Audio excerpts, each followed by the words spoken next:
Hey guys, happy Turkey Week.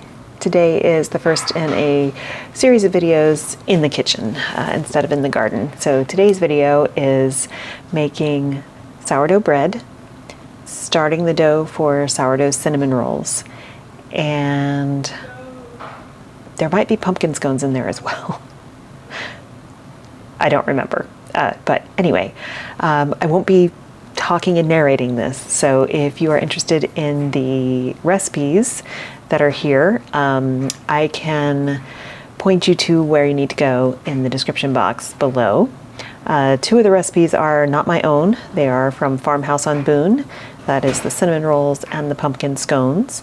But the sourdough recipe is sort of mine. It's literally cobbled together from like a bunch of different sources, but it's the one that works for me. So I will give you links to those. And in the meantime, enjoy. Hopefully watching somebody bake is relaxing for you. I'll see you guys in the next video. Bye.